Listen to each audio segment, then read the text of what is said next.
ஆயுதெழுத்து நேயர்களுக்கு அன்பு வணக்கங்கள். சென்னையில் இருக்கக்கூடிய சிறுவர் கூர்நோக்கு இல்லத்துல நம் நெஞ்சையெல்லாம் பதபதைக்க வைக்கக்கூடிய கவலைக்குரிய நிகழ்வு ஒன்று நடக்கிறது. அதுதான் இன்றைய ஆயுதெழுத்தின் தலைப்பாகவும் ஆகிறது.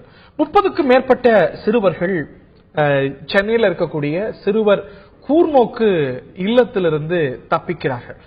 தப்பிக்கிறதுக்கு முன்பு இரு குழுக்களுக்கு இடையே, அந்த சிறுவர் குழுக்களுக்கு இடையே கடுமையான மோதல்கள் அந்த இல்லத்துல முந்தைய நாட்கள்ல நடக்கின்றன. ஒரு 30க்கும் மேற்பட்ட சிறுவர்கள் அங்க சுவரேறி குதித்து ஒரு குழுவாக சேர்ந்து திட்டமிட்டு தப்பித்து விடுகிறார்கள். அந்த காட்சியும் வெளியாகிறது. அதற்கு பிறகு நேர்களே அதுல ஒரு 29 சிறார்கள் கிட்ட பிடிச்சிடறாங்க, இல்ல அவங்களே வந்துடுறாங்க மீண்டும். அதுல ஒரு 3-4 சிறுவர்கள் மீண்டும் திரும்பிய போது நடந்து கொண்ட விதம் காட்சியாக ஊடகங்கள்ல வருகிறது. அது நம் நெஞ்சையெல்லாம் பதபதைக்க வைக்கிறது. அதுல அவங்களுடைய முகத்துல கோபம், ஆத்திரம், குழப்பம், அச்சம், வன்மம் எல்லாம் வெளிப்படுகிறது. இந்த ஒரு கூர்நோக்கு இல்லங்கள் அப்படிங்கிறது கான்ஃபிளிக்ட் வித் லா, அதாவது ஒரு பெரியவர், அது ஒரு 18 வயதுக்கு மேற்பட்ட ஒரு நபர் ஒரு குற்ற செயல்ல ஈடுபடும் பொழுது அவரை ஒரு குற்றவாளியாக, குற்றம் சாட்டப்பட்டவராக நமது அமைப்பு பார்க்கிறது. ஆனால் ஒரு சிறுவர் அதுல சம்பந்தப்படும் பொழுது அவரை சீர்திருத்தப்பட வேண்டியவராக, ஒரு அப்சர்வேஷன் ஹோம்ல வைக்கப்பட வேண்டியவராகத்தான் சட்டம் பார்க்கிறது. அவரை சீர்திருத்தத்துக்கு உட்பட வேண்டிய ஒருவராகத்தான் நாம் சட்டம் பார்த்து அதற்கேற்றா போல இது ஒரு கூர்நோக்கு பள்ளிகள், அதற்கு பிறகு சீர்திருத்த பள்ளிகள் எல்லாம் அவங்கள வைக்குது. ஆனா சீர்திருத்தத்துக்கு ஏற்ற சூழ்நிலை அங்கே இருக்கிறதா? ஒரு பெரிய குறைபாடு அங்கே இருக்கிறதா? இந்த சீர்திருத்த அமைப்புகளே ஒரு கடுமையான சீர்திருத்தத்துக்கு உட்படுத்த வேண்டி இருக்கிறதோ அப்படிங்கிற அச்சத்தை எல்லாம், கேள்விகளை எல்லாம் நம் முன் வைக்கிறது. இந்த சம்பவத்தை பற்றி அதிகம் அறியாதவர்கள் இப்போ நம்ம பார்க்க போகக்கூடிய இந்த காட்சியை பார்த்தா என்ன சம்பவம், இதனது வீரியம் உங்களுக்கு நன்கு புலப்படும். அந்த காட்சியை பார்ப்போம், பிறகு விவாதிப்போம்.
உண்மையிலேயே அச்சத்தையும் கவலையையும் நமக்கு ஏற்படுத்தக்கூடிய காட்சிகள் தான். முதல் காட்சியில ஒரு குழுவாக திட்டமிட்டு அந்த சிறார்கள் அந்த ஹோம்ல இருந்து, அந்த கூர்நோக்கு இல்லத்திலிருந்து தப்பி செல்லக்கூடிய காட்சியும், அதுல சில சிறார்கள் மீண்டும் அங்க வரக்கூடிய சூழ்நிலையில, பிடிபடக்கூடிய சூழ்நிலையில அவங்களுக்கு தாங்களே காயங்களை ஏற்படுத்தி, ஒரு செல்ஃப் இன்ஃபிளிக்டிங் இன்ஜுரியை ஏற்படுத்தி ஒரு குழப்பத்தையும் அச்சத்தையும் வன்மத்தையும் வெளிப்படுத்தக்கூடிய காட்சிகளை பார்த்தோம். அந்த சிறார்களுடைய ஐடென்டிட்டியை நம்ம கன்சீல் பண்ணியிருக்கிறோம். சிறார் சீர்திருத்த அமைப்புகள் இவை தீர்வாக இருக்கிறதா, இதுவே பிரச்சனையாக இருக்கிறதா, விவாதிப்போம். இந்த நிகழ்ச்சியில நம்முடைய இணைகிறார்கள் டாக்டர் வசந்தி பாபு அவர்கள், மனநல வல்லுநர், உளவியல் நிபுணர், மற்றும் இணைகிறார் பேராசிரியர் திரு தீரன் அவர்கள், அதிமுகவுடைய செய்தி தொடர்பாளர், மற்றும் இணைகிறார் கிரிஜாகுமார் பாபு அவர்கள், ஜுவனைல் ஜஸ்டிஸ் போர்டுடைய மெம்பர், மற்றும் நம்முடைய ஓய்வு பெற்ற காவல்துறை எஸ்பி திரு கலியமூர்த்தி அவர்களும் இந்த நிகழ்ச்சியில் இணைகிறார்கள். நான் முதல்ல உளவியல் நிபுணர் வசந்தி பாபு அவர்கள்ட்ட இருந்து தான் தொடக்கம் நினைக்கிறேன். இந்த காட்சிகளை பார்த்திருப்போம், மாஸ் செய்யப்பட்டிருக்கிறது முகங்கள், இந்த குழந்தைகளுடைய முகத்தை காட்ட வேண்டாம் அப்படின்னு. அந்த முகத்தை கூர்ந்து கவனிக்கும் பொழுது அதுல ஒரு கடுமையான கோபம், குழப்பம், அச்சம், வன்மம் எல்லாம் சேர்ந்து தென்படுகிறது. இந்த அமைப்புகளுடைய நோக்கமே இந்த சிறார்களை சீர்திருத்தணும், ஒரு குற்றவாளிகளாக ஒரு குற்றஞ்சாட்டப்பட்ட மற்ற கிரிமினல்ஸ் போல மற்ற குற்றஞ்சாட்டப்பட்டவர்கள் போல அணுகாம ஒரு சூழ்நிலையை அவர்களுக்கு உருவாக்கணும் அப்படின்னு. ஆனா அப்படிப்பட்ட ஒரு ஹெல்த்தி அட்மாஸ்பியருடைய விளைவு இதுல தெரியுதா? இந்த சம்பவத்தை எப்படி பார்க்க? அது நம்மளோட ஆசை அப்படி இருக்கணும்னு. ஆனா அந்த சிறார்கள் அங்கு சென்றதுக்கு அப்புறம் அந்த மாதிரி சூழ்நிலை இருக்குதா? அந்த குழந்தைகளுக்கு தேவையான விஷயங்கள், அதாவது என்னன்னா அந்த குழந்தைகள் அங்கிருந்து பிரிச்சு போய் நம்ம சீர்திருத்த பள்ளின்றதை எடுத்து கூர்நோக்கு இல்லம் மாத்தினது ஒவ்வொரு குழந்தைகளோட மனநிலைமையை அறிந்து அவளுக்கு தகுந்த மாதிரி அவங்களுடைய மனத்திற்கான வேலை கொடுக்க வேண்டியது நம்மளோட கடமை. ஆனால் நான் அதுக்காக கவர்மெண்ட் இன்ஸ்டிடியூஷன் எதுவும் குறை சொல்லவே இல்லை. ஒவ்வொரு சிறுவருக்கும் நிறைய பேரண்ட்ஸ் சொல்றது அதுதான், ஒவ்வொரு குழந்தைக்கும் தேவையான ஒரு வேலையோ அவங்களோட நினைக்கிற எண்ணங்கள் ஒரு நேர்மறை எண்ணங்களாக கொண்டு போகாம எல்லாமே நெகட்டிவ் தாட்ஸே போறதுக்கான சான்சஸ் நிறைய இருந்திருக்குது. இதுக்காக நம்ம என்ன பண்ணிருக்கணும்னா அந்த குழந்தைகளை பிரித்து குற்றவாளிகள் சொல்லி அந்த ஹோம்ல போறதோட நம்மளோட எது முடிஞ்சு போகல. அங்க போய் அந்த குழந்தைகளுக்கான ஒவ்வொருத்தரையும் பேசி அவங்களுடைய என்ன பிரச்சனையால வந்தாங்க, என்ன பண்ண முடியுங்கிறத அவங்களுக்கு செஞ்சாதான் அவங்களால அதுல இருந்து மீண்டு வெளிவர முடியும். அதற்கான ஹெல்தி அட்மாஸ்பியர் நிச்சயமாக இல்லை என்றுதான் என்னோட அபிப்பிராயம். மீண்டும் உங்கள்கிட்ட வரேன். வசந்தி பாபு, மன்னிக்கணும், நம்முடைய கிரிஜா குமார் பாபு அவர்கள் இணைகிறார். அவர்கிட்ட நான் கேட்க வேண்டிய கேள்வி, இந்த ஒரு சம்பவம் it's a very very disturbing incident. 30க்கு மேற்பட்ட சிறார்கள் தப்பித்து செல்கிறார்கள். இதுல ஒரு திட்டமிடல் இருக்கிறது. மீண்டும் வருகிறார்கள். மீண்டும் வரும்பொழுது அவங்க முகத்துல வெளிப்படக்கூடிய இந்த ஒரு ரியாக்ஷன்ஸ் உண்மையிலே நம்ம எல்லாம் பதபதைக்க வைக்குது. Something seriously has gone wrong. என்ன பிரச்சனையுடைய வெளிப்பாடு இந்த சம்பவம் நினைக்கிறீங்க? இது முதல் சம்பவமும் இல்ல, தனி சம்பவமும் இல்ல, இது சென்னையில மட்டும் நடக்கல, மற்ற இடங்களிலும் நடந்திருக்கிறது. இதற்கு முன்பும் இதே இடத்துல நடந்திருக்கு. அப்படிங்கும் போது வாட் கோஸ் ராங் நினைக்கிறீங்க? சம்பவம்னு ஒரு விதத்துல சொல்லலாம். ஏன்னா இந்த அளவுக்கு பகல் நேரத்துல, காலை நேரத்துல ஒரு 33 குழந்தைங்க தப்பிச்சு போறாங்க. டே லைட்ல அங்க போர்டு நடந்துட்டு இருக்கு, பேரண்ட்ஸ் இருக்காங்க, காவலாளிகள் இருக்காங்க, லாயர்ஸ் இருக்காங்க, எல்லாரும் பாக்குறோம். போர்டு நடந்துட்டு இருக்கு, உள்ள நடந்துட்டு இருக்கா. போலீஸ்காரங்க கூட அருகில இருக்காங்க. அந்த இவங்களோட போலீஸ் எல்லாம் இருக்காங்க, மஃப்டில இருக்காங்க. உள்ள போர்டு நடந்துட்டு இருக்கு. உள்ள நான் உட்கார்ந்து இருக்கேன். எல்லாரும் சொல்றாங்க குழந்தைங்க ஓடுறாங்க. காலையில வந்த உடனே எங்க கிட்ட சொன்னாங்க, 2 நாளா ரொம்ப பிரச்சனை மேடம், பசங்க ரொம்ப கலாட்டா பண்றாங்க. சரின்னு நாங்க பாத்துட்டே இருக்கும்போதுதான் திடீர்னு சத்தம் வருது, ஒரே கூப்பாடு, ஓடுறாங்க, பசங்க எல்லாம் ஓடுறாங்க. சோ இந்த மாதிரி நடக்கிறது இதுதான் முதல் தடவைன்னு நினைக்கிறேன். இது தப்பிச்சு போயிருக்காங்க. 33 பேர் தப்பிச்சு போயிருக்காங்க. 33 பேர் தப்பிச்சு போயிருக்காங்க. அதாவது 2 டார்மெட்ரி, கீழே ஒண்ணு மேல ஒண்ணு இருக்கு. மேல இருக்கிற டார்மெட்ரில இருந்து எல்லாரும் தப்பிச்சு போயிட்டாங்க. மாடி வழியா போயிட்டாங்க.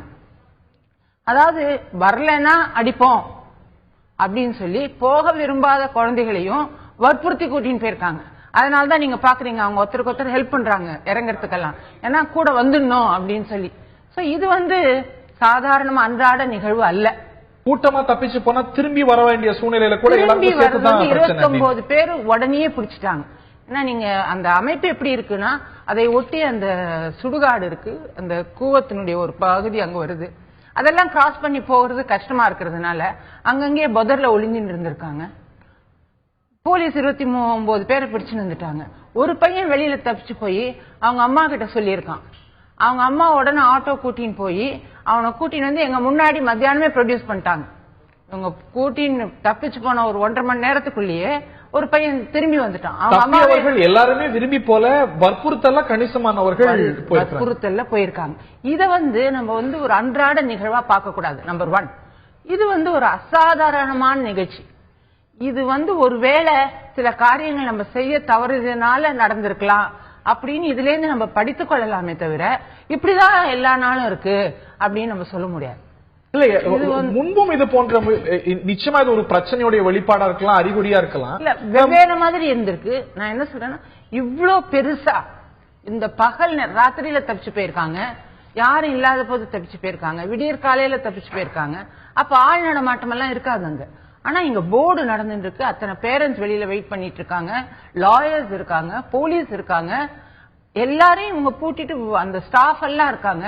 எதிர்த்த மாதிரியே தான் டிபார்ட்மெண்ட் ஆஃப் சோசியல் டிஃபென்ஸ் அரசாங்க அலுவலகம் அங்க நடந்துட்டு இருக்கு, அங்க எல்லாரும் இருக்காங்க.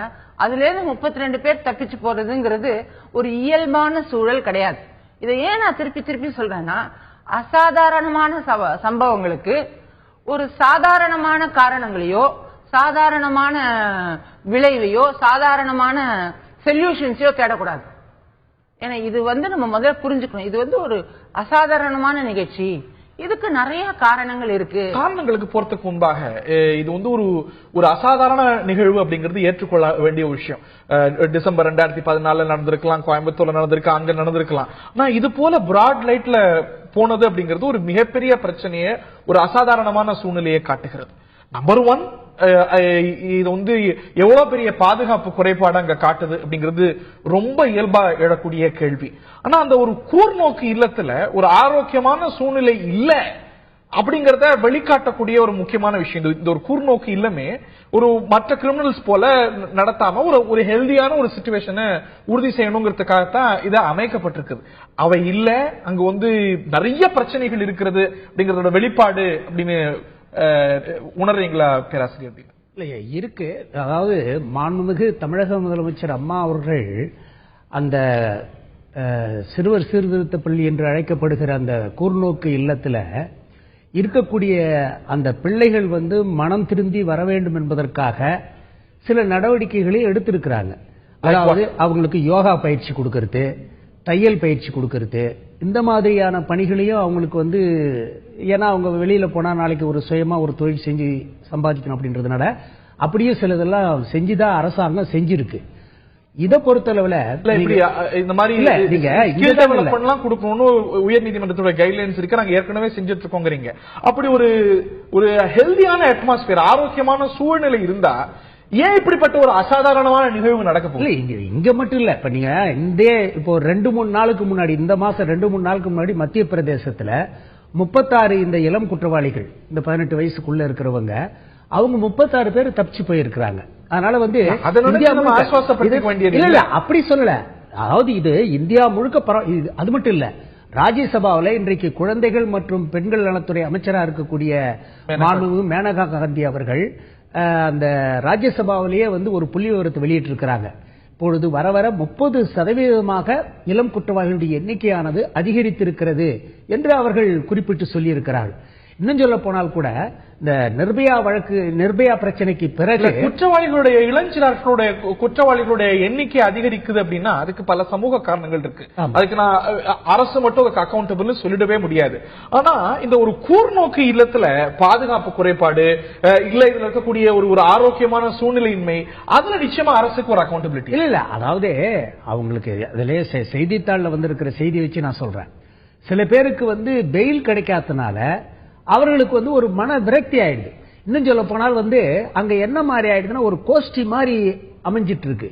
அந்த கோஷ்டி மனப்பான்மையில 2 குரூப்பா பிரிஞ்சு ஒருத்தருக்கு ஒருத்தர் ஒரு பிரச்சனைகளை பண்ணிக்கிட்டு, இதுல ஒரு குரூப்புக்கு பெயில் கிடைக்கிறதுல கூட லீகல் எய்ட் அவங்களுக்கு எந்த அளவுக்கு இலவசமான லீகல் எய்ட் கிடைக்கணும் அப்படிங்கிற இலவச சட்ட உதவி மையம் கிடைச்சிருக்கு. அதுல ஒரு பலருக்கு 2 வருஷமா கிடைக்கல, இல்ல பல காலமா கிடைக்கல அப்படின்னா அந்த இலவச சட்ட உதவி மையமும் கூட எந்த அளவுக்கு உங்களுக்கு பயனுள்ளதா இருந்திருக்கு, எந்த அளவுக்கு பாதிக்கப்பட்டவர்களுக்கு பயன் உதவி எல்லாம் அவங்களுக்கு கிடைக்குதுங்க. இலவச சட்ட உதவி கிடைக்காம இல்ல. சொல்லணும்னா என்ன நடந்தது, அதனுடைய பின்னணி நம்ம கொஞ்சம் தெரிஞ்சுக்கணும்னு நினைக்கிறேன். கூர்நோக்கு இல்லம்ங்கிறது பர்மனன்ட் கிடையாது. நம்பர் 1 அக்யூஸ்டே கிடையாது. குற்றம் செய்தவர்களாக கருதப்படும் சிறார்களை போலீஸ் கையகப்படுத்தி இவங்களை கொண்டு வைக்கிறாங்க. இவங்களுக்கு சட்டப்படி உடனே பெயில் கொடுக்கலாம். நிறைய பேருக்கு 1 வாரத்துக்குள்ள பெயில் கிடைச்சிடும். ஏன்னா நம்ம ஒரு நன்னடத்தை அலுவலருடைய ஒரு ரிப்போர்ட் கேட்கிறோம். ஏன்னா அவங்க எந்த பின்னணியில இருந்து வராங்க அப்படின்னு சொல்லி, அதனால அது வந்த உடனே ஒரு வாரத்துக்குள்ள கண்டிப்பா பெயில் கிடைச்சிடும். ஆனா பெரிய குற்றங்கள் பண்ணியிருக்காங்க, அப்ப இதுல இன்னும் நிறைய பேர் இன்வால்வ்டா இருக்காங்க அப்படிங்கும்போது பெயில் கொஞ்சம் லேட் ஆகும். அதனால கூர்நோக்கு இல்லம்ங்கிறது இஸ் நாட் அ பர்மனன்ட். நம்ம என்ன மனசுல வச்சுக்கணும்னா, ஒரு கூர்நோக்கு இல்லம் சிறப்பாக நடைபெறுகிறது என்றால் அங்க இருக்கிற குழந்தைகள் 1 வாரத்துக்கு மேல அங்க இருக்கக்கூடாது, வெளியில போகணும், அவங்களுக்கு பெயில் கிடைச்சு போயிடணும் அப்படின்னு நம்ம நினைக்கணும். அப்போ ரொம்ப ஸ்ட்ரக்சர்ட் எக்ஸசைசஸோ இல்ல ப்ரோக்ராம்ஸோ வைக்க முடியாது. ஏன்னா நம்ம என்ன சொல்றோம், இது டிரான்சிட் கேர், இது இடைக்கால ஒரு நிவாரணம், அது நம்ம மனசுல வச்சுக்கணும். 2வது பாத்தீங்கன்னா 4 மாவட்டங்களுக்கு தான் சென்னையில கூர்நோக்கு இல்லம் இருக்கு. அப்படின்னா சென்னை, திருவள்ளூர், வேலூர், காஞ்சிபுரம் 4 மாவட்டங்கள்ல இருந்து கொண்டு வராங்க குழந்தைங்களை. 4 மாவட்டங்கள்ல இருந்து இங்க கொண்டு வந்து சேர்த்திருக்காங்க. சட்டப்படி என்ன சொல்றாங்கன்னா எல்லா மாவட்டத்துக்கும் ஒரு கூர்நோக்கு இல்லம் இருக்கணும்ங்கறாங்க. அது நடைமுறையில சாத்தியம் இல்லைன்னு வச்சுக்கிட்டா கூட கண்டிப்பா 4 மாவட்டங்கள்ங்கும் போது லோடு ஜாஸ்தி ஆயிடும். இப்போ 8 இல்லங்கள் இருக்கா? 8 இல்லங்கள். அது போதுமானதா இல்ல அப்படின்னு? கண்டிப்பா போதுமானதா இல்ல. இன்னொன்னு என்னன்னா, நீங்க காஞ்சிபுரத்துல இருந்தோ வேலூர்ல இருந்தோ ஒரு பையன் வரான்னா அவன் அந்த போர்டுக்கு தான் போகணும். அவனுக்கு பெயில் அப்ளிகேஷன் இங்க சென்னையில மூவ் பண்ண முடியாது. அப்போ அவனை கூட்டிட்டு போறதுக்கு காவல்துறை வரணும், அந்த வண்டி வரணும். அப்போ இதெல்லாமே இந்த ஏற்பாடுகள் எல்லாம் தடையாக நேரம் காலம் ஆகும். ஓகே ஓகே பேராசிரியர், உங்களோட கருத்தை முடிச்சிருங்க. ஒரு சிறிய இடைவேளைக்கான தருணம். You have something more to add on this? இல்ல, அதாவது அரசாங்கமானது இந்த பிள்ளைகளை திருத்துவதற்காக எவ்வளவு முயற்சிகளை எடுத்துட்டு இருக்கு. தனி ஒரு மனிதன் திருந்திவிட்டால் சிறைச்சாலைகள் தேவையில்லை என்று தான் புரட்சித் தலைவர் அவர்களுடைய பாடல் வரிகள். அது மாதிரி இந்த பிள்ளைகள் சந்தர்ப்ப சூழ்நிலைகளால சில தவறுகளுக்கு காரணமாகறாங்க. அதனால அவர்களை தண்டிப்பதற்கு பதிலாக அவர்களை திருத்துவதற்கான வாய்ப்புகளை வழங்கப்பட வேண்டும் என்பதுதான் தமிழ்நாடு அரசாங்கத்தினுடைய ஒரு ஆரோக்கியமான சூழ்நிலை பற்றிய கேள்விகள் எழுந்திருக்கிறது. திரு கலியமூர்த்தி அவர்கள்ட்ட கேட்க வரும்போது, காவல்துறையுடைய எஸ்பியாக இருந்தவர், இந்த சம்பவத்துல காவல்துறைக்கு ஒரு நேரடியான அக்கௌண்டபிலிட்டியோ நேரடியா பதில் சொல்ல வேண்டிய ஒரு சூழ்நிலையோ இல்லைனாலும் கூட ஒரு பொதுவாக ஒரு சென்சிட்டிவ் அப்ரோச் சிறார்களை பொறுத்த வரைக்கும் காவல்துறை மத்தியில இருக்கிறதா? தொடர்ந்து பல்வேறு குற்றச்சாட்டுகளை, பல்வேறு சம்பவங்களை பார்த்து வருகின்றோம். சிறார்களை அணுகுவதற்குன்னு சட்டத்துல சிறப்பான சட்டங்கள் இருக்கிறது, சிறப்பான ஒரு ப்ரீரிக்விசைட்ஸ் இருக்கிறது. அது அத்தனையும் பல சம்பவங்கள்ல மீறப்பட்டு வருவதை தானே பார்க்கிறோம். ஒரு காவல்துறை தரப்புல ஒரு சென்சிட்டிவிட்டி சிறார் when children have been in conflict with law இருந்து வருகிறதா? அதாவது இந்த பிரச்சனையை பொறுத்த வரைக்கும் இப்ப நான் உங்ககிட்ட சொல்ல விரும்புறது என்னன்னாக்க, 12 வயதிற்கு உட்பட்ட சிறுவர்கள் தப்பு செஞ்சாங்கன்னா ஜெனரல் எக்ஸெப்ஷன் சொல்லி அவங்க தவறுங்கிறது தெரியாம செய்யறாங்கிற ஒரே காரணத்தினால அவங்க மேல நம்ம நடவடிக்கை எடுக்கிறது இல்ல. 12ல இருந்து 18 வயதிற்குள்ளாக உள்ள சிறுவர்கள் தவறு பண்ணாங்கன்னா 2015ல அந்த சைல்டு டெலிக்வன்சி ஆக்ட் ஒன்று போட்டாங்க. அதன்படி பாத்தீங்கன்னா அதை 3 பிரிச்சிருக்காங்க. Petty offences, serious offences, heinous crime அப்படின்னு 3 பிரிச்சிருக்காங்க. இந்த பெட்டி அஃபென்சஸ்ங்கிறது அந்த குற்றங்களுக்கு 3 ஆண்டுகள் வரைக்கும் சீர்திருத்த பள்ளியில வைக்கலாம். சீரியஸ் அஃபென்ஸ்னா 3ல இருந்து 7 வருஷம், அதுக்கு மேலன்னா தனியா ட்ரையல் பண்ணணும், ஹீனஸ் கிரைம்னா இருக்கு. இதுல நம்ம என்ன பார்க்கணும்னா, இந்த சம்பவத்தை பொறுத்த வரைக்கும் ஒரு குறிப்பிட்ட அங்க உள்ள சிறுவர்கள் தப்பிக்கணும்னு சொல்லி 2 நாளைக்கு முன்னாடியே பிளான் பண்ணி, நீங்க தப்பிச்சு போனீங்கன்னா எங்களை அடிச்சு விசாரிப்பாங்க, நீங்க தப்பிக்க கூடாதுன்னு இன்னொரு குரூப் சொல்லி இந்த 2 குரூப்புக்குள்ள ஒரு அண்டர்ஸ்ட் இருந்துகிட்டே இருந்திருக்கு. இதுல நான் சொல்ல விரும்புறது என்னன்னா, அது காவல்துறை கீழே இருந்தாலும் சரி, சிறைத்துறைக்கு கீழே இருந்தாலும் சரி, இந்த மாதிரி ஒரு அசம்பாவிதம் நடக்க போகுதுங்கிற தகவல் முன்னாடி தெரிஞ்சிருக்கும் பட்சத்துல அங்க இருந்தவங்க இன்னும் கொஞ்சம் ஜாக்கிரதையா இருந்திருந்தாக்க, பாதுகாப்பை பலப்படுத்தி இருந்தாக்க இதை தவிர்த்திருக்கலாம். 1. 2வது, இதுல என்ன ரொம்ப கவலைப்படக்கூடிய விஷயம்னா, நீங்க சொன்ன மாதிரி இந்த 4 பேர் அதுல உடைஞ்ச பல்பு, பிளேடு இதை வச்சு கழுத்தை கையெல்லாம் அறுத்துக்கிறது ஒரு ஹார்டன்டு கிரிமினல். இப்ப நீங்க இந்த ராம்குமாரை பிடிக்க போகும்போது பார்த்திருப்பீங்க, சுவாதி கேஸ்ல கழுத்தை அறுத்துக்கிட்டாங்கிறத நம்ம பார்த்தோம். அந்த மாதிரி கொலை குற்றவாளிகள் செய்யற மாதிரி இந்த சின்ன குற்றவாளிகள் செய்யறது ரொம்ப சமுதாயத்தில் இது ரொம்ப யோசிக்கப்பட வேண்டிய கேள்வி. இதை ஒரு வட்டத்துக்குள்ள ஜெயில் துறையில தப்பா, சீர்திருத்த பள்ளி கூர்நோக்கு பள்ளியினுடைய தவறா அல்லது என்னன்னு சொல்லாம இந்த இடத்துல நான் உன்னை பதிவு பண்ண விரும்புறேன். ஒரு காவல்துறை அதிகாரியா நான் என்ன சொல்ல விரும்புறேன்னா, இப்ப நல்லதோர் வீணை செய்தே அதை நலங்கிட புழுதியில் எறிவது நோம்பம் பாரதி, தந்தை மகற்காற்றும் நன்றி அவையத்து முந்தி இருப்ப செயல்பாங்க. எந்த குழந்தையும் நல்ல குழந்தை தான் மண்ணில் பிறக்கையிலே, அது நல்லவராவதும் தீயவராவதும் அன்னை வளர்ப்பினிலேம்பாங்க. இங்க 50 பேரை பாக்குறாங்க சீர்திருத்த பள்ளியில, 100 பேரை பாக்குறாங்க. பெற்றோர்களுடைய கடமை என்னன்னு இதுல நம்ம அவசியம் பார்த்தே ஆகணும். இந்த மாதிரி நான் காவல்துறை அதிகாரியா இந்த சிறுவர்கள் குற்ற செயல்களில் ஈடுபடும் போது அவங்களை விசாரிக்கும் போது பாத்தீங்கன்னா, பெரும்பாலும் புரோக்கன் ஃபேமிலியா இருப்பாங்க, அல்லது தந்தை குடிகாரரா இருப்பாரு, அல்லது பிள்ளைங்கள்ட்ட அப்பா அம்மா நேரத்தை செலவு பண்ணிருக்க மாட்டாங்க. வசதியான குடும்பமா இருந்தா இந்த தலைமுறை மாதிரி எந்த தலைமுறையும் இல்ல, தாங்குன்னு தாங்கி அவங்க கேட்கறதெல்லாம் வாங்கி கொடுத்து ஒரு நேரத்துல புள்ள கேட்டு போவோம். Spending time with children is more important than spending time on them. Spending money on them. இதை ஏன் சொல்றேன்னா, பெற்றோர்கள் வந்து பிள்ளைகள்கிட்ட நேரம் செலவு செய்யலன்னா முக்கியமான கருத்துக்களை நீங்க தொடர்ந்து பதிவு செய்றீங்க. என்னுடைய கேள்விங்கிறது இத வந்து அப்ரோச் பண்ணக்கூடிய சிறார்களை ஒரு சென்சிட்டிவான ஒரு பருவத்தில் இருக்கிறவங்க பல்வேறு குழப்பங்கள், பல்வேறு ஒரு சோசியல் பிரஷர்ஸ், ஒரு சோசியலா ஒரு டிஸ்அட்வான்டேஜ் செக்ஷன்ல பெரும்பாலும் இந்த சிறார்கள் வராங்க. நான் இவங்க சென்சிட்டிவிட்டியோட காவல்துறையால அணுகப்படுறாங்களா? நான் இந்த சம்பவத்தை மையப்படுத்தி கேட்கல, பல்வேறு சமீபத்திய சம்பவங்கள்ல அது வெளிப்படல, அதுதான் நான் கேட்கிறேன். இல்ல அதாவது எப்படின்னா, இப்ப சிறுவர்களுக்காகவே வந்து காவல்துறையினர் வந்து அவங்கள மென்மையான முறையில் அணுகிறதுக்கான வாய்ப்புகள், அதுக்கான நிறைய தனிப்பட்ட பிரிவுகள் அது எல்லாமே இருக்கு. பட் இருந்தாலும் காவல்துறை அவங்களை அணுகும் போதோ அல்லது சீர்திருத்த பள்ளியில இருக்கிற அந்த குறிப்பிட்ட நாட்களுக்குள்ளேயோ இந்த பிள்ளைகள் வந்து உடனே திருந்திறதுக்குரிய வாய்ப்புகள் கம்மியா பள்ளிகளுக்குள்ளேயே போகல, நான் கூர்நோக்கு பள்ளிகளுக்குள்ளேயே போகலை. நீங்க வந்து ஒரு ஹார்டன்ட் கிரிமினல் போல அவங்க நடந்துகிட்டாங்க, அந்த பிஹேவியரை பத்தி சொன்னீங்க. ஆனா இந்த சிறார்களை ஒரு ஹார்டன்ட் கிரிமினல் போல அணுகக்கூடாது, சிறார்களாக அணுகணும்.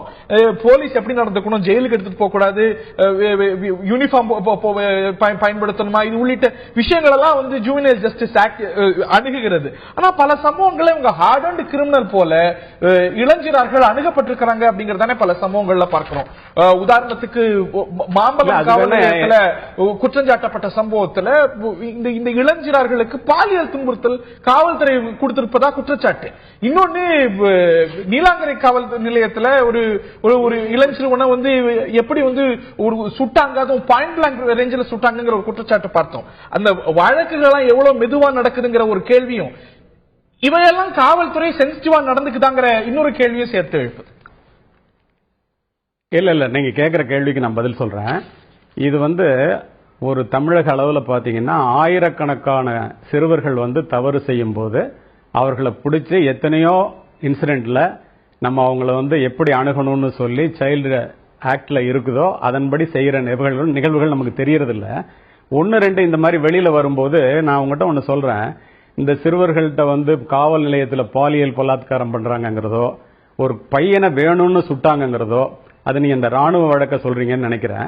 நீலாங்கரையில் நடந்த சம்பவம். ஆனா போலீஸ் ஸ்டேஷன்ல நீலாங்கரையில் நடந்த சம்பவம், நான் சென்னையில் நடந்த சம்பவம், நான் என்ன சொல்ல, சென்னையில நீலாங்கரையில் நடந்த சம்பவத்தை சொல்றேன். ஒரு தமீம் அன்சாரி நினைக்கிறேன் இந்த சிறுவன். இல்ல அதான் எக்ஸப்ஷன்ஸ் ஆர் எவ்ரிவேர். அது எல்லாத்துக்குமே ஒரு விதிவிலக்கு உண்டு. அத மாதிரியே நம்ம பார்க்க வேண்டியதில்லை. இந்த சம்பவங்கள் அது ஒரு அதிதீவிரமா வெளியில வந்துருச்சு.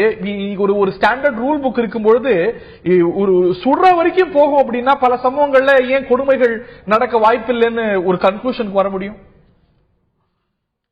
இல்ல நான் ஏன்னு சொல்றேன் கேளுங்க. இந்த காவல்துறையினரை நீங்க எந்த நோக்கத்துல பாக்குறீங்கன்னு எனக்கு தெரியல. அதாவது காவலர்கள் என்பவர்கள் பொதுவாக நீங்க பாத்தீங்கன்னா பொதுமக்கள்ல இருந்து தேர்ந்தெடுக்கப்படுகிறவர்கள் 21 வயசானவன காவல்துறையில தேர்ந்தெடுக்கப்படுறாங்க. இந்த பொதுமக்கள் மத்தியில நல்லவனும் இருக்கான், கெட்டவனும் இருக்கான். என்னதான் வடிகட்டி நீங்க தேர்ந்தெடுத்தாலும், நானே 5 வருஷம் வந்து சேர்மனா இருந்த காவலர் தேர்வுக்கு எப்படி நீங்க எடுத்தாலும் ஆயிரக்கணக்கான காவலர்களை தேர்ந்தெடுக்கும் போது பொதுமக்கள் மத்தியில் இருக்கிற நல்லவன் கெட்டவன், அதான் சமூகம். சமூகத்தில இருந்து வரும்போது ஒருத்தர் 2 பேர் தவறா வந்துடுறான். அவன் வந்து இப்ப நான் ஹஸ்பண்ட் ஒய்ஃப் போட்டு அடிச்சு அப்படி சொல்லிட்டு அரசியல்வாதிகள் மக்கள் இருந்து வராங்க. அப்படி இல்ல, டெஃபினட்டா அது மாதிரி இருக்கிறதுனாலதான் மற்ற இடங்களோட கம்பேர் பண்ணும்போது நம்ம இடங்கள்ல வந்து இந்த தவறுகள் குறைவா இருக்கு. இதுல வந்து அவங்க தப்பிச்சு போறதுக்கு இன்னும் முன்னெச்சரிக்கை நடவடிக்கை எடுத்துக்கணுங்கிறதுக்குலாம் மாற்று கருத்து இல்ல. காவல்துறையினர் அணுகிறது வந்து பெரும்பாலும் சென்சிட்டிவிட்டியோட அணுகப்படுது அப்படிங்கிறீங்க. கிரிஜா அவர்களுக்கு தெரியல, நான் மீண்டும் வரேன் அவங்கள்ட்ட. திரு தீரன் அதுல மாற்று கருத்து இல்ல. அவங்களுக்கே தெரியும் நிறைய வழக்குகள் வரும்போது எல்லாத்தையும் எக்ஸெப்ஷன்ஸ் ஆர் நாட் எக்ஸாம்பிள்ஸ்ங்கிறீங்க. இது எக்ஸெப்ஷன்ஸா இல்லாட்டி இது டிப் ஆஃப் தி ஐஸ்பர்க்ங்கிற கேள்வி இருக்கு. நான் திரு தீரன் அவர்கள்ட்ட கேட்க வரும்போது அவரே சொல்றது போல கிரிஜா அவர்களும் பதிவு செஞ்சாங்க. முன்பும் அந்த அசாதாரண சூழ்நிலைக்கான அறிகுறி தென்பட்டிருக்கிறது. 2 குழுக்கள் இடையே இந்த ஒரு மோதல் தென்பட்டிருக்கிறது, டியூப்லைட் உடைக்கப்பட்டிருக்கிறது. இந்த மாதிரியான ஒரு நிகழ்வு நடக்க போகுது அப்படின்னு முன்கூட்டியே ஒரு எச்சரிக்கையும் அதை தடுப்பதற்கான நடவடிக்கையும் எடுத்திருக்க முடியுமா, எடுத்திருக்க வேண்டுமா? இல்ல, அதுக்கான அந்த இதுவே அவங்களுக்கு முதல்ல அது தெரியல. ஏன்னா அவங்களுக்கு அந்த போத்திருக்கிறதுக்காக கொடுக்கிற போர்வை இருக்கு பாருங்க, அந்த போர்வையை எடுத்துலாம் என்ன பண்ணியிருக்கிறாங்க, அந்த டியூப் லைட்லாம் உடைச்சிருக்கிறாங்க, அந்த இதுவெல்லாம் வந்து டேமேஜ் பண்ணியிருக்கிறாங்க. அப்போ இது வந்து அந்த 2 குழுவா மாறி, அதாவது இந்த மாஸ் சைக்காலஜின்னு சொல்லுவாங்க. தனியா இருக்கிறவர்ல சரியா இருப்பாங்க, ஒரு 5-6 பேர் சேர்ந்துட்டாங்கனாக்கா அவங்க என்ன பண்ணுவாங்க, என்ன செய்யறதுன்னு தெரியாம, இது வந்து இளைஞர்கள் மத்தியில குறிப்பா அதிகமா காணப்படுகிற ஒரு தன்மை. அந்த மாஸ் சைக்காலஜியில் என்ன பண்றாங்க, இவங்க எல்லாம் சேர்ந்துட்டு பிற்பாடு ஒரு ஏதாவது ஒண்ணு பண்ணணும் அப்படின்ற மாதிரி ஒரு வேகத்துல வராங்க. ஒரு 2 பேர் அந்த தவறு செய்யும் பொழுது அவங்க கிட்ட இருந்து விலகி நிக்கணும்னு மற்றவங்க நினைக்கிறது இல்ல. சரி, அவங்களோட சேர்ந்து அவங்க என்ன பண்றாங்க, அந்த மாஸ் சைக்காலஜில அந்த தவறுகளை அவங்க செய்ய வேண்டிய ஒரு சூழல் வந்து இந்த சம்பவம் பற்றி இத வந்து இல்ல எக்ஸ்பெக்ட் பண்ணி அவங்க வந்து முன்கூட்டியே தெரிஞ்சுக்கிட்டு அவங்க மேல நடவடிக்கை எடுக்கிறனாக்கா அந்த அளவுக்கான அங்க வந்து சூழ்நிலை இல்ல. பத்தி பேசுறதுக்கு நமக்கு முழுமையான எக்ஸ்பர்டீஸ் அவ்வளவு நெருக்கமா இல்லாம நமக்கு ஒரு we can't jump to conclusions. ஆனா இது போன்ற செயல்பாடுகள் நடக்க கூடாது அப்படிங்கிறதுக்காக சென்னை உயர்நீதிமன்றம் ஒரு 15 கைட்லைன்ஸ் கொடுத்திருக்கிறது. நிறைய சூப்பரிண்டெண்டன்ட் காலி பணியிடங்கள் இருக்கு, ஒரு அண்டர் ஸ்டாஃப்டா இருக்கிறது. கிரிஜா அவர்கள் சொன்னது போல இப்ப இருக்கக்கூடிய கூர்நோக்கு போஸ்ட்ல எனக்கு தெரிஞ்சு 4 போஸ்ட் தான் ஃபில்ட் ஆயிருக்குன்னு நினைக்கிறேன். 26ல 4. சோ இதெல்லாம் ஃபில் பண்ணணும் அப்படின்னு சென்னை உயர்நீதிமன்றம் இதே ஜூவினல் ஜஸ்டிஸ் சார்ந்த ஒரு வழக்குல ஒவ்வொரு இல்லத்திலையும் கவுன்சிலர்கள் இன்ஹவுஸ்ல இருக்கணும், ஸ்கில் டெவலப்மெண்ட் கோர்சஸ் கொடுக்கணும், இந்த மாதிரி ஒரு 15 கைட்லைன்ஸ் கொடுத்திருக்கு. அப்கோர்ஸ் அதுக்கு நேரமும் கொடுத்திருக்கனாலும் கூட அதுல எவ்வளவு அக்கறையோட நம்ம செயல்படுத்துறோம். இன்னைக்கு இவ்வளவு வேகன்சி இருக்குமானா அதுக்கெல்லாம் நம்ம அரசு அக்கௌண்டபிள் இல்லையா? இல்ல ஆக்சுவலா இல்ல. அந்த குழந்தைகளுக்கு என்ன தேவைங்கிறத நம்ம அறிஞ்சு பண்றதுல தான் என்னோட பொருள். ஏன்னா நம்ம வந்து ஒரு ஹோம் கொடுத்துறோம், சாப்பாடு கொடுத்துறோம் நம்ம நினைச்சிரோமே, அந்த குழந்தைக்கு என்ன தேவை அங்க இருக்குது. நிறைய நீங்க பேப்பர்ல நீங்க படிச்சு பாத்தீங்கன்னா வந்து மன வளர்ச்சி பாதிக்கப்பட்ட குழந்தைகளும் மற்ற குழந்தைகளும் சேர்ந்து இருக்கிறதுனால இவங்களோட செய்கைலாம் அவங்களே பாதிக்கப்படுது. வயது வித்தியாசம், சின்ன குழந்தைங்க பெரிய வயசு பசங்க, அந்த பசங்க அபியூஸ் பண்றாங்கன்ற விஷயங்கள் நிறைய வந்திருக்கு. அதையும் மீறி வந்து பேரண்ட்ஸ் வந்து நீங்க வந்து கொலை மாதிரியான வழக்குகள் சம்பந்தப்பட்ட வயதுக்கு மீறிய சின்ன குழந்தைகள் செல்போன் திருட்டு சம்பந்தப்பட்ட பையன் இருந்திருக்கக்கூடிய பைக்க ஓட்டிட்டு போன பையனை 2015ல ரொம்ப தெளிவா சொல்லியிருக்காங்க. 16 இருந்து 18 வயது மட்டும் கொடுங்குற்றம் பண்ணினவங்களுக்கு பிளேஸ் ஆஃப் சேஃப்டின்னு ஒண்ணு வைக்கணும், அவங்களை இவங்களோட சேர்த்து வைக்க கூடாது அப்படின்னு சட்டத்திலேயே இருக்கு. ஆனா நம்ம வந்து பிளேஸ் ஆஃப் சேஃப்டி ஐடென்டிஃபை பண்ணல தமிழ்நாட்டுல. இது வந்து ஒரு பெரிய குறைபாடா இருக்கு. ஏன்னா எங்க அனுப்புறது நம்ம அவங்கள, அந்த மாதிரி ஒரு இடம் இருந்தா நம்ம அவங்கள அந்த பிளேஸ் ஆஃப் சேஃப்டின்னு போட்டு அனுப்பலாம். தட் ஒன் மோர் திங் வந்து ட்ரக் அபியூஸ் ரொம்ப நடக்குதுங்கிறது ஒரு பேரண்ட்ஸே என்ன சொல்லி இருக்கிறாங்கன்னா, நீ வந்து கொண்டு போய் கொடுக்கணும், கொடுக்காட்டினா உன் குழந்தைய உள்ள அடிச்சிருவேன். அந்த குழந்தைகள் வந்து சின்னதை ஈஸியா வந்து நல்ல விதமாவும் உருவாக்கலாம், அந்த குழந்தைய வந்து வீணாவும் உருவாக்கலாம். அது வந்து சமுதாயம் அவர் சொன்ன மாதிரி பேரண்ட்ஸோட கையில இருக்கு, சமுதாயத்தோட கையில இருக்கு, நம்ம எல்லாரோட கையில இருக்குது. சோ நம்ம குழந்தைகளை எப்படி உருவாக்கணுங்கிறது நம்ம யோசனை பண்ணி வருமுன் காப்போம் நினைக்கும். வந்ததுக்கு அப்புறம் நம்ம எல்லாம் பேசி பிரயோஜனமே கிடையாது. இனிமேல் வராம தடுக்கிறதுக்கு என்ன தேவை, அந்த குழந்தையோட பேசுறதுக்கு ஆட்கள் இருக்கிறாங்களா, ட்ரக் அடிக்ஷன் வந்து இதை அவாய்ட் பண்றதுக்கு ஏதாவது ஒரு சின்ன சின்ன பயன்பாடுகள், ஒரு ஆட்கள் அதுக்கு கை தேர்ந்த ஆட்கள், ஒவ்வொரு குழந்தையிடம் உட்கார்ந்து பேசுறதுக்கு அவங்க மனதில் எவ்வளவு உளைச்சல் இருக்கும். இவ்வளவு பேர் இந்த மாஸ் சைக்காலஜி சார் சொல்லுவாங்க, இவ்வளவு பேர் சேர்ந்து பண்றதா இருந்தா அவங்க எவ்வளவு பிளான் பண்ணி, அவங்க மனம் வந்து ஆக்சுவலா அவங்க பிளான் ஒரு கிரிமினல் கிடையாது. அந்த நேரத்துல வர அந்த கோபமும் தாபமும் தான் குழந்தைகளை வந்து ஒன்னு அக்ரெசிவா போறதுக்கும், அதே டிப்ரெஷன்ல போய் சூசைட் பண்ணிக்கிறதுக்கும் வருது. இதை நம்ம எப்படி தடுக்க போறோம், அவங்களுக்கு என்ன பண்ண போறோம், இது மாதிரி நிறைய கேள்வி இருக்கு. இந்த கேள்விகளுக்கெல்லாம் நம்ம முதலையே விடையை கண்டுபிடித்த அட்லீஸ்ட் நம்ம இப்பவாவது வந்து அதுக்கான ஸ்டெப்ஸ் எடுக்கணும் அப்படிங்கிறீங்க. கிரிஜா அவர்கள்ட்ட கேட்க வரும்போது ஒரு சில எக்ஸெப்ஷன்ஸ் தவிர பெரும்பாலான சம்பவங்கள்ல ஒரு சென்சிட்டிவிட்டி கடைபிடிக்கவே படுது. ஒரு எக்ஸெப்ஷன்ஸை வச்சு இப்படித்தான் இருக்கிறது அமைப்புன்னு பெயிண்ட் பண்ணாதீங்கன்னு திரு கலியமூர்த்தி அவர்கள் சொன்னார். சட்டம் தெளிவாக இருக்கிறது. நம்மளுடைய ஜூவினல் ஜஸ்டிஸ் ஆக்ட் மாதிரி ஒரு தெளிவான சட்டம் இன்னைக்கு உலக அளவுல ஒரு மாடல் சட்டமா பார்க்கப்படுது. 2015ல சமீபத்தில் மாற்றமும் கூட கொண்டிருக்கிறது. ஒரு சிறார் அப்படிங்கும் பொழுது when he is in conflict with law அவரை எப்படி அணுகணும், சிறார் கூர்நோக்கு பள்ளிகள் எப்படி இருக்கணும், சட்டங்கள் இருக்கிறது. சமீபத்தில் சென்னை உயர்நீதிமன்ற தீர்ப்பு இருக்கிறது, இவையெல்லாம் இருக்கிறது. ஆனால் செயல்பாட்டளவுல குறைபாடுகள் பெரிய அளவுக்கு இருக்குன்னு நினைக்கிறீங்களா, இல்ல இந்த மாதிரியான ஒரு எக்ஸெப்ஷன்ஸ் வச்சுக்கிட்டு பொதுப்படுத்த தேவையில்லை நினைக்கிறீங்களா? ஓகே, பெரிய கேள்வி கேட்டுட்டீங்க. ஆக்சுவலா 2015 ஆக்ட்ல வந்து சில்ட்ரன் இன் கான்ஃபிளிக்ட் வித் லாங்கிற வார்த்தையை கூட பயன்படுத்துற. Children alleged to be in conflict with law, அதாவது குற்ற சம்பவத்தில் ஈடுபட்டதாக கருதப்படும் குழந்தைகள்னு தான் சொல்லியிருக்காங்க. அப்படின்னா ஆக்ட் எங்க இருக்குன்னு பாத்துக்கோங்க. நம்ம வந்து அந்த மாதிரி பண்றோமான்னு கேட்டா இடைவெளி பெரிதாகத்தான் இருக்கிறது. இது காவல்துறையாகட்டும், அந்த குழந்தைகளை கையாளுபவர்களாக இருக்கட்டும், நம்ம இன்னும் குழந்தைகளை சார்ந்து அவர்களுடைய உரிமைகளுக்காக அவர்களுடைய தேவைகளுக்காக வேலை செய்யறோமானா அந்த இடத்துல ஒரு கேள்விக்குறி தான் போடணும். ஏன்னா இன்னும் நமக்கு நிறைய பயிற்சி வேணும், அது செய்வதற்கு உண்டான திறன் வேணும். போலீஸே பெயில் கொடுக்கலாம், எல்லா கேஸையும் கொடுக்க. நாங்க 100 ரூபாய் 200 ரூபாய் ஒரு செல்போன் திருடினவங்க எல்லாம் உள்ள வந்துடுறாங்க. கூடுமானம் மட்டும் இந்த கேட் கீப்பிங்னு சொல்றோம், கூடுமானம் மட்டும் இந்த குற்றவியல் துறைக்கு குழந்தைகள் வராமல் பாதுகாத்துக் கொள்வதற்கு சமூகத்துக்கு ஒரு பெரிய பொறுப்பு இருக்கு. They have a right to be protected against that. ஆனா நம்ம அதை பண்ணறது கிடையாது. ரெண்டாவது பாத்தீங்கன்னு சொன்னா நிறைய காலி பணியிடங்கள். இந்த பணியிடங்களை நிரப்பலைன்னா போதுமான அளவு அலுவலர்கள் இல்ல.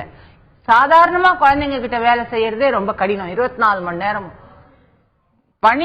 போதுமான பணியாளர்கள் இல்லாம இந்த மாதிரியான ஒரு குழந்தைகளோட வேலை செய்யும் பொழுது பணியாளர்களுடைய மனசுமை ஒரு 75 குழந்தைகளை இந்த மாதிரியான குழந்தைகளை கையாள்வது அப்படிங்கிறது ஒரு 1000 மற்ற குழந்தைகளை கையாளுவதற்கு அவங்களுக்கு வந்து மன சோர்வு மனச்சுமை அதிகமாறுது. அவங்களுக்கும் எந்த விதமான ஒரு அதுக்கு தீர்வுக்கு 2015 சென்னை உயர்நீதிமன்றம் சில கைட்லைன்ஸ் கொடுத்தது. அது ஏற்கனவே இருக்கக்கூடிய இந்த பணியிடங்களை நிரப்பணும், இதுல வந்து கவுன்சிலர்ஸ் வந்து உறுதிப்படுத்தணும், இந்த சூப்பரிண்டென்டன்ஸ் எல்லாம் வந்து இன்ஹவுஸே 24 மணி நேரம் அங்கேயே கூடியிருக்கணுங்கிற மாதிரியான விஷயங்கள் இதெல்லாம் செயல்பாட்டுல இருக்கா இல்ல ஒரு பெரிய இடைவெளி? படிப்படியாக செயல்பாட்டுக்கு கொண்டு வரப்படுகின்றன. இன்னும் முழுமையாக 15 கைட்லைன்ஸும் கொண்டு வரப்படல. இன்னுமே நிறைய கேப் இருக்கு. அதான் நான் சொன்னேன், எல்லா நம்பரை கம்மியா வச்சுக்கணும். அந்த உள்ள கூர்நோக்கு இல்லத்துல இருக்கக்கூடிய குழந்தைகளுடைய எண்ணிக்கை குறைவாக இருக்கும் பொழுது கவனிப்பு அதிகமாகும். இங்க பெற்றோர்கள் இன்னைக்கு பத்திரிகைகள்ல சொல்லும் போது ஃபாய்ஸ் பண்றாங்க, பொய் கேஸ கூட்டு வந்துடுறாங்க. நிறைய நேரங்கள்ல நடக்குது, கண்டிப்பா நடக்குது. நம்ம பாக்குறோம், அவங்க பண்ணவே இல்ல தெரியுது வந்த உடனே. இந்த மாதிரி சில சமயம் வந்து வேற ஏதோக்காக வேண்டி பண்ணிருக்காங்க, நிஜமாவே செகண்ட் ஷோ போயிட்டு தான் வந்திருப்பான். ஆனாலும் ஒரு சந்தேகத்தின் அடிப்படையில ஏற்கனவே அவன் பேர்ல ஒரு குற்றம் இருக்கிறதுனால, ஒரு கேஸ் இருக்கிறதுனால அவன் பேர்ல இன்னொரு கேஸ் போட்டு கொண்டு வரக்கூடிய நடவடிக்கையும் நம்ம பாக்குறோம். சோ காவலர்கள் ஜேஜே ஆக்ட்ல வந்து சைல்ட் வெல்ஃபேர் ஆபீசர்னு ஒருத்தர் எல்லா காவல் நிலையத்திலயும் இருக்கணும்னு. ஆனா அது உண்மையிலே இப்ப நடைமுறையில இருக்கான்னு கேட்டா இல்ல. எல்லா காவல் நிலையங்களிலும் ஒரு காவல் சைல்ட் வெல்ஃபேர் ஆபீசர் இல்லங்கிறது தான் உண்மையான யதார்த்தமான நடைமுறை. அது எப்படி இருக்கணும்னா, எப்படி நார்காட்டிக்ஸ் விங் தனியா இருக்கோ, எப்படி விமென் போலீஸ் தனியா இருக்கோ, அந்த மாதிரி குழந்தைகளை கையாளுபவருக்கு காவல்துறை இருக்கணும். அதுதான் அதனுடைய சட்டத்தில் இருக்கக்கூடிய அந்த சாராம்சம். என்னன்னா, இவங்க குழந்தைங்க, இவங்களை நீ போலீசிங் பண்ணும்போது வேற மாதிரி கையாளணும், இதுக்கு வேற தேவை இருக்குன்னு சொல்லிதான் சைல்ட் வெல்ஃபேர் ஆபீசர்னு கொண்டு வந்தாங்க. திரு கலைமூர்த்தியோட கருத்து தான் இது சார்ந்து நான் கேட்க இருக்கிறேன். இது சட்டத்துல செக்ஷன் 63 ஜூவனைல் ஜஸ்டிஸ் ஆக்ட்ல தெளிவாக இருக்கிறது. ஒவ்வொரு காவல் நிலையத்திலையும் ஒரு தனியாக பிரத்யேகமான ஒரு ஜூவனைல் ஒரு சைல்ட் வெல்ஃபேர் ஆபீசர் என்று அவர் தான் ஒரு இளஞ்சிறார் மேல ஒரு குற்றச்சாட்டு அப்படின்னா அவர் தான் இதை அணுகணும், அவர் வந்து இதை இந்த மாதிரி அணுகணும், பெயில் அப்படிங்கிறது இந்த மாதிரியான விஷயங்கள்லாம் நாம இருக்கணும் அப்படின்னு சட்டத்திலே இருக்கிறது. ஆனா செயல்பாட்டுல ஒரு பெரிய கேப் இருக்குன்னு நினைக்கிறீங்களா? நீங்க காவல்துறையில் இருந்திருப்பவர் அப்படிங்கிறதுனால you can comment on it. இல்ல, இப்ப நீங்க சொல்ற அந்த குறைபாடு நிச்சயமா இருக்குங்கிறதுல எனக்கு மாற்று கருத்து இல்ல. அது கண்டிப்பா வந்து அந்த மாதிரி சைல்ட வந்து அவங்கள வந்து திருத்தறதுக்கோ அவங்கள்ட்ட அணுகிறதுக்கோ காவல்துறையினர் இல்லாம சைல்டு வெல்ஃபேர் ஆபீசர் இருக்கணுங்கிறதுல மாற்று கருத்து இல்ல. அது இப்ப இல்லங்கிறது உண்மை. எல்லா காவல் நிலையங்கள்லயும் அது இல்லங்கிறது உண்மை. இந்த இடத்துல சட்டத்துல இருக்கணும் அப்படிங்கிறது மத்திய சட்டத்துடைய ப்ரீ ரிக்விசிட். அது எங்கேயும் இல்லங்கிறீங்களா இல்ல பெரும்பாலும் இல்லங்கிறீங்களா? ஆமாமா இல்ல. நம்ம வந்து இப்போ ஒரு பெண் போலீஸோ அல்லது வந்து இதுக்காக தனியா இருக்கிறவங்களோ தான் பாக்குறாங்களே ஒழிய ஒரு சைல்டு வெல்ஃபேர் ஆபீசர்ங்கிறது இல்ல. அது வந்து போடணும், அது போடுற முயற்சிகள்ல இருக்காங்க, அது போடப்படும். இந்த இடத்துல அவங்க சொல்லும் போது ஒண்ணு சொன்னாங்க, நீங்க ஒரு நிமிஷம் நான் சொல்றத கேட்கணும். முக்கியமான ஒரு பதிவை நான் பண்ணணும்னு நினைக்கிறேன். அதாவது சமூகமே வந்து இந்த குற்றவாளிகள் வந்து இந்த கூர்நோக்கு பள்ளிக்கு வராம இருக்கிறதுக்குரிய முயற்சிகள் எடுக்கணுங்கிறது வந்து ரொம்ப அருமையான கருத்து. அதை நான் என்ன சொல்ல வர்றேன்னா, ஒரு சம்பவத்தை சொல்றேன், சுருக்கமா சொல்லிடுறேன்.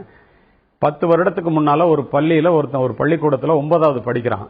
அவன் 100 ரூபாய் பணத்தை திருடிடுறான். அந்த 100 ரூபாய் பணத்தை திருடினது யாருன்னு சொல்லி ஆசிரியர் கேட்கிறாரு. எல்லாரும் பையன் செக் பண்ண வேணும்னா நான் தான் திருநேன்னு கொடுத்துட்றான். கொடுத்த உடனே நம்ம உண்மையை ஒத்துக்கிட்டோம், அந்த ஆசிரியர் பாராட்டுவாரு அப்படின்னு அவன் நினைக்கிறான். அவனுக்கு வயசு 9வது படிக்கிறவனா பாத்துங்க, 13 வயசு தான் இருக்கும் நடந்த சம்பவம். அப்போ இந்த வாத்தியார் அவனை எல்லாருக்கும் முன்னால அடிச்சிடறாரு. அடிச்சுட்டு அவங்க அப்பாவை கூப்பிட்டு சொல்றாரு. அவங்க அப்பா அங்கேருந்து வந்து பெல்ட் எடுத்து எல்லாருக்கும் முன்னால திரும்ப அடிச்சிடறாரு. அவன் பின்னால ஒரு கொலை பண்ணிடுறான். அவனுக்கு வயசு 17. ஒரு மிலிட்டரி கேப்டன் வாஸ் மர்டர்ட் இன் முக்கம்பு. அதுல அவன் தான் அக்யூஸ்ட். அவனை நான் பிடிச்சி விசாரிக்கும் போது ரொம்ப நாள் பொய்யே சொல்லிட்டு இருந்தவன், ஏன்டா நீ உண்மையே சொல்ல மாட்டேங்கன்னு கடைசியா ஒத்துக்கிட்டான். ஏன் உண்மை சொல்லலன்னு கேட்டான். அவன் சொன்னான், சார் 100 ரூபாய் திருநப்ப நான் ஒத்துக்கிட்டவன என்னுடைய ஆசிரியரும் என்னுடைய பெற்றோரும் அடிச்சப்ப நான் திருடுவது தவறு என்று உணரவில்லை. உண்மை சொன்னால் ஆசிரியரும் பெற்றோர்களும் அடிப்பார்கள் என்பதே நான் தெரிந்து கொண்டது. அன்னையில இருந்து இன்னைய வரைக்கும் நான் வந்து உண்மை சொல்றது இல்லைன்னா. அவனை பெயில்ல கூட, சின்ன பையனா இருக்கிறதுனால பெயில்ல விட சொன்னான். அடுத்தது கேட்டீங்கன்னா ஆச்சரியமா இருக்கும். அவன் போய் ரயில் தண்டவாளத்துல தலை வச்சுட்டான் தற்கொலை பண்ணிக்கிறதுக்காக. அப்போ அங்க இருக்கிற பிச்சைக்காரன், அவன் பெருவியாதிக்காரன், குஷ்டரோகிக்காரன் வந்து அவனை வந்து காப்பாத்துறான். அவனை காப்பாத்தணும்னா இவன் வந்து தன்னை வந்து இவன் காப்பாத்திட்டானேன்னு அவனை பார்க்கும்போது இவன் சொல்றான், ஏன்டா நீ போய் விழுந்தானோன்னு, எனக்கு நான் நிறைய குறைபாடோட இருக்கேன், எனக்கு மனசு சரியில்லை, மன வளர்ச்சி சரியில்லை அப்படின்லாம் சொல்றான். நானே இவ்வளவு குறையோட வாழ்ந்துகிட்டு இருக்கேன், நீ வந்து இந்த மாதிரி செய்யலாமா, ஜெயிலுக்கு போயிட்டு வந்ததுனால அசிங்கமாயிடுச்சுன்னு சொல்லி போய் தற்கொலை பண்ணிக்கிறேன், உங்க அம்மா எல்லாம் என்ன பண்ணுவாங்கன்னு வீட்டுக்கு அனுப்பிச்சு விட்டுறான். அது அடுத்த நாள் காலையில ஒருத்தன் ட்ரெயின்ல அடிபட்டு இறந்து போறான். தான் புள்ளதான் இறந்து போறான்னு சொல்லிட்டு இந்த அம்மா அழுதுகிட்டு ஓடுறாங்க. அவன் பையன் நான் இருக்க மாட்டு பின்னாடியே ஓடுறான். அங்க போனா இறந்து கிடக்கிறது அந்த பிச்சைக்காரன். இவன் சொல்றான், அவன் எனக்கு வாழ கத்து கொடுத்தான் அந்த பிச்சைக்காரன், நான் அவனுக்கு சாக கத்து கொடுத்தேன் அப்படின்னு சொல்றான். இதை ஏன் சொல்றேன், இது ஒண்ணு இளைஞர்களுக்கு ஜெயகாந்தனுடைய மிக அருமையான இது ஒண்ணு. அதாம்மா சமூக இளைஞர்களுக்கு நம்ம என்ன சொல்ல வர்றோம், இதன் மூலமா நம்ம என்ன சொல்ல வர்றோங்கிறத நீங்க பாருங்க. டிவியா இருக்கட்டும், அல்லது வந்து வாட்ஸ்அப்பா இருக்கட்டும், யூடியூபா இருக்கட்டும், பேஸ்புக்கா இருக்கட்டும், அல்லது வந்து இன்டர்நெட்டா இருக்கட்டும், சினிமாக்களா இருக்கட்டும், இந்த சமூகம் இந்த இளைஞர்களுக்கு நம்ம என்ன கத்து கொடுக்கிறோம், வாழ கத்து கொடுக்கிறோமா, சாக கத்து கொடுக்கிறோமா, நல்ல காவல்துறையுடைய பங்கு எல்லாம் சேர்ந்த ஒரு விஷயம், மாற்று கருத்து இல்ல. இதுல வந்து ஒரு சமூகம் நமக்கு 25 வயசுல தெரியுது, அவனுக்கு 15 வயசுல தெரியுது வந்து இமீடியட்டா அவங்க அணுகக்கூடிய காவல்துறையும் மற்ற அமைப்புகளும் ஒரு அதீத சென்சிட்டிவிட்டி காட்ட வேண்டிய அவசியம் இருக்கிறது. பேராசிரியர் தீரன் அவர்கள்ட்ட கேட்க விரும்புறேன், இந்த மாதிரியான சிறப்பு மாற்றங்கள் அப்படின்னு பார்க்கும்போது காவல்துறையில ஒரு அணுக முடியாத பெண்களுக்கு இருக்கும்போது அனைத்து மகளிர் காவல் நிலையம், இந்த மாதிரியான விஷயம் வந்து சீஃப் மினிஸ்டர் ஜெயலலிதாவுடைய ஒரு தனி கவனம் பெற்ற அம்சங்கள். சமீபத்தில் கூட ஒரு அரசு கட்டுப்பாட்டில் இருந்த ஒரு விடுதியில ஒரு சிறுமிக்கு பாலியல் வன்கொடுமை நடக்கும்போது சில கைட்லைன்ஸ் கொண்டு வந்தாங்க. அதனுடைய அமலாக்கம் குறித்த கேள்வியும் எழுந்திருக்கிறது. இது ஒரு சிறார்கள் சம்பந்தப்பட்ட ஒரு விஷயத்துல நீங்க ஒரு சைல்ட் வெல்ஃபேர் ஆபீசர் இருக்கணும், போலீஸ் ஸ்டேஷன்ல இருக்கணும் அப்படிங்கிறது ஒரு பேசிக் ரிக்விசைட் மத்திய சட்டம் படி. அது இல்ல அப்படிங்கிறது யதார்த்தமா இருக்கும்போது இன்னும் இதுல வந்து சீஃப் மினிஸ்டர் ஜெயலலிதா முன்பு அறிவித்த கைட்லைன்ஸ் போல இன்னும் இதற்குன்னு ஒரு ஸ்பெசிபிக்கா கவனம் செலுத்தி செய்ய வேண்டிய தேவை அவசியம் எழுந்திருக்கிறதா உணரலையா? இல்ல, உறுதியாக மாண்புமிகு தமிழக முதலமைச்சர் அம்மா அவர்கள் வந்து இந்த பிரச்சனையை கவனத்தில் வச்சுக்கிட்டு இதுல இருக்கக்கூடிய குறைபாடுகளை கட்டாயமாக நிவர்த்தி செய்வார்கள். 2000 ஆண்டுகளுக்கு முன்னாலேயே புறநானூற்று பாடல் வரிகள் வந்து சமூகத்தில் ஒவ்வொருத்தருக்கும் உள்ள கடமையை மிக சிறப்பாக வலியுறுத்திருக்கு. ஈன்று புறந்தருதல் எந்தலை கடனே, சான்றோராக்குதல் தந்தைக்கு கடனே, வேல்வடித்து கொடுத்தல் கொள்ளற்கு கடனே, நன்னடை நல்கள் வேந்தற்கு கடனே, ஒளிருவால் அருஞ்சமம் முறுக்கி களிரிருந்து பெயர்தல் காளைக்கு கடனேன்னு அந்த பாடல் வரிகள். இந்த புறநானூற்று வரிகளில் சொல்ல 2000 ஆண்டுகளுக்கு முன்னாலேயே சமூகத்தில் இருக்கக்கூடிய அத்தனை பேருக்கும் என்னென்ன யார் யாருக்கு எத்தகைய பொறுப்பு இருக்க வேண்டும் என்பதை அந்த பாடல் வரிகள் மிக சிறப்பாக எடுத்து காட்டுகின்றன. அந்த அடிப்படையில் நன்னடை நல்கள் வேந்தற்கு கடனை என்று சொல்வதை போல மாண்புமிகு தமிழக முதலமைச்சர் அம்மா அவர்கள் இது மாதிரியான பிரச்சனைகள்ல நிச்சயமாக சில நடவடிக்கைகளை கட்டாயம் எடுப்பாங்க. ஏற்கனவே விடுதலையில் நடந்த சம்பவத்துக்கு பிறகு சில கைட்லைன்ஸ் இந்த அரசியல்ல இப்போ நிர்பயா பிரச்சனைக்கு பிறகுதான் அந்த 18 வயசு வந்து இளம் சிறார்களுக்கு வந்து 16 குறைக்க வந்து முயற்சி பண்ணாங்க. அப்ப அந்த நேரத்தில் வந்து அது நாடாளுமன்றத்தில் விவாதத்துக்கு உட்பட்டு இப்ப தமிழ்நாட்டை சேர்ந்த கனிமொழி எம்பி உட்பட அத்தனை பேர் அதை எதிர்த்தாங்க. இதை கொஞ்சம் 18 வந்து 16 குறைக்காதீங்க அதை கொஞ்சம் யோசனை பண்ணி செய்யுங்க. நிறைய இல்ல எதுக்கு சொல்றேன்னா, இப்படி ஒரு சில பிரச்சனைகள் ஏற்படுகிற பொழுதுதான் சில சட்ட திருத்தங்களுக்கு அரசாங்கமானது செல்கிறது. இது நடக்கணும்னு காத்திருக்கணுமா? ஒரு நிர்பயாவுக்கு பிறகு ஒரு சட்ட திருத்தம் வேணுமா? இந்த 30 பேர் தப்பித்து அவங்க வந்து பிளேடால கீழணுமா? அதாவது தேவையினுடைய நெசசிட்டி ஏற்கனவே வழக்காக வலியுறுத்தப்பட்டு எதற்காக சென்னை உயர்நீதிமன்றம் 15 கைட்லைன்ஸ் கொண்டு வருது? ஒரு காலி பணியிடங்கள் நிரப்பணும் அப்படிங்கறது ஒரு சம்பவம் நடக்க தமிழகம் இந்த துறைக்கு போதிய கவனம் செலுத்தப்படலைங்கிறது ரொம்ப சிம்பிளுங்க. குழந்தைகள் பாதுகாப்பு, குறிப்பாக இளம் சிறா இந்த மாதிரி துறையில இருக்கிற குழந்தைகளோட பாதுகாப்பு யாருடைய கவனத்திற்கும் முன்னால் எடுத்து செல்லப்படுகிறது கிடையாது. இது வந்து அவ்வளவு முக்கியம் இல்ல அப்படிங்கிற ஒரு எண்ணம் பரவலா நம்ம எல்லார்கிட்டையும் பாக்குறோம். உயர்நீதிமன்றம் நோட்டீஸ் எடுத்திருக்கிறது. அதுல இன்னைக்கு வந்து ஒரு பல இடத்துல சூப்பரண்ட் இருக்கணும், கவுன்சிலர் இருக்கணும், இந்த பணியிடங்கள்லாம் நிரப்பப்படணும். ஒரு லாக்யூனாலாம் எந்த அளவுக்கு இன்னும் தொடர்கிறது அப்படிங்கிற கேள்வி. நிச்சயமாக மாண்புமிகு தமிழக முதலமைச்சர் அவர்கள் வந்து இதற்கான நடவடிக்கைகளை எடுத்து அதற்கான பரிகாரத்தை கட்டாயமாக செய்வார்கள் என்ற நம்பிக்கை இருக்கு. உங்களுடைய இறுதியான கருத்துமா? கட்டாயமா நம்ம வந்து அரசாங்கம், காவலர்கள், பெற்றோர்கள் சொல்லி எல்லாமே பிரித்து எல்லாம் பேசிட்டு போறதுக்கான இந்த நிகழ்ச்சி கிடையாது. நம்ம என்ன செய்ய போறோம், அந்த குழந்தைகளுக்கு தேவை என்னங்கிறது பெரிய கேள்வி. அந்த கேள்விக்கு எல்லார்கிட்ட இருந்து பதில் வேணும். அரசாங்கத்தில இருந்து பதில் வேணும், நிச்சயம் காவலர்கிட்ட இருந்து பதில் வேணும், நம்மள மாதிரி சமூகத்துல இருக்க ஒவ்வொரு ஆள்கிட்ட இருந்து பதில் வேணும். குழந்தைகள் தேவையை அறிந்து கொடுத்தோம்னா நிச்சயமா குழந்தைகள் வந்து இந்த மாதிரி ஒரு இடத்துக்கு போக வேண்டிய அவசியமே கிடையாது. வந்தா கூட அங்க எப்படி சீர்திருத்தம் பண்ணி அந்த குழந்தைகளை வந்து பாலிஷ் பண்ணி நல்லபடியா வெளியே கொண்டு போகணும்.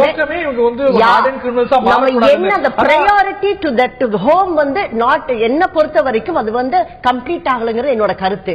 அந்த குழந்தைக்கு என்ன தேவைன்னா உணவோ இருப்பிடமோ கிடையாது. அந்த குழந்தைகள் அங்க வந்து சீர்திருத்தம்ன்ற வார்த்தையை விட்டு லைஃப் ஸ்கில் டெக்னிக் கொடுத்து குழந்தைகள் வெறிய குழந்தைகள் வந்து ஃப்ரெஷ்ஷா அந்த இதெல்லாம் விட்டு வரணுங்கிறது நம்மளோட எண்ணம். அதற்காக நல்ல ஏற்பாடு அனைவரும் சேர்ந்து செய்யணும். நீ நான் ஒருத்தர் மேல போடாம நம்ம எல்லாரும், ஒரு பெற்றோர், ஒரு சமுதாயம், ஒரு அரசாங்கம், காவலர்கள் எல்லாரும் சேர்ந்து நிச்சயமா பண்ணோம்னா அந்த குழந்தைகள் மனதை அறிந்து அந்த குழந்தைகளை வந்து அழகா கொண்டு போக நம்மளால முடியும். கொண்டு போறதுக்கான இது ஒரு முன்னேற்பாடு. எல்லாரும் இன்னைக்கு பேசிட்டு போற மாதிரி இல்லாம அனைவரும் சேர்ந்து இதை வந்து இந்த விஷயம் நீ வராமல் தடுக்க வேண்டியது என்னோட வேண்டுகோள். நிச்சயமா இந்த தருணத்துல நிகழ்ச்சி நிறைவே செய்தாக வேண்டும். இந்த ஒரு பள்ளியில இருந்து அவங்க எப்படி தப்பிச்சு போனாங்க அப்படின்னா அதுல இருக்கக்கூடிய பாதுகாப்பு அம்சம் ஒரு முக்கியமான விஷயம்னாலும் கூட இது ஒரு சிறிய அங்கம் தாங்க. கிரிஜா அவர்கள் இடைவேளை விளக்கிட்டு இருந்தாங்க. கதவுகள் எதுவும் உடைக்கப்படாத நூதனமான முறையில தான் தப்பிச்சு போயிருக்கிறாங்க. அந்த பாதுகாப்பு குறைபாடு களையப்பட வேண்டியது. நிகழ்ச்சியில பலரும் வலியுறுத்தியது போல இது போன்ற கூர்நோக்கு பள்ளிகளுக்கு அவங்க போகாத அளவுக்கான ஒரு சூழ்நிலையை சமூகத்துடைய பல்வேறு அங்கங்கள் உறுதி செய்யணும். அப்படியே போனாலும் கூட இது போன்ற அமைப்புகளுடைய நோக்கமே இருப்பதற்கான அவசியமே இவங்கெல்லாம் ஒரு ஹார்ட் அண்ட் கிரிமினல்ஸா மாறாம ஒரு சீர்திருத்தத்தோட ஒரு சமுதாயத்துல ஒரு நல்ல அங்கத்தினரா கட்டாய கல்வின்னு ஒரு சட்டம் இருக்கு. 14 வயசு மட்டும் நம்ம குழந்தைங்க உண்மையிலேயே பள்ளிக்கூடத்துல படிச்சாங்கன்னா வெளியில வந்து வம்புல மாட்டிக்கிறதுக்கு வாய்ப்பே இருக்காது. நிறைய டிராப் அவுட்ஸும் அதுவும் இல்லாம ஒரு சமூக ரீதியா பின்தங்கியவர்களும் தேர் இன் கான்ஃபிளிக்ட் அப்படின்னு நம்ம பார்க்கிறோம். இது போன்ற ஒரு கூர்நோக்கு அமைப்புகளை இன்னும் அதுல சீர்திருத்தம் இன்னும் கடுமையா தேவை இருக்கிறதோ, அதுல சீர்திருத்தம் செய்ய வேண்டியிருக்கிறதோ, அப்போதுதான் இந்த குழந்தைகளை அவங்களால இன்னும் சிறப்பாக சீர்திருத்த முடியுமோ அப்படிங்கிற கேள்வியும் எழுகிறது. இதுல அரசு கவனம் செலுத்தி இது போன்ற சம்பவங்கள் இனி நடக்காம இந்த ஒரு கூர்நோக்கு மையங்கள்ல ஒரு நல்ல சீர்திருத்தத்துக்கான வாய்ப்பும் சூழ்நிலையும் உறுதி செய்ய வேண்டியது இன்றைய காலத்தின் அவசியமாக இருக்கிறது. இந்த நிகழ்ச்சியில பங்குண்ட விருந்தினர்கள் அனைவருக்கும் பார்த்த நேர்களுக்கும் நன்றி.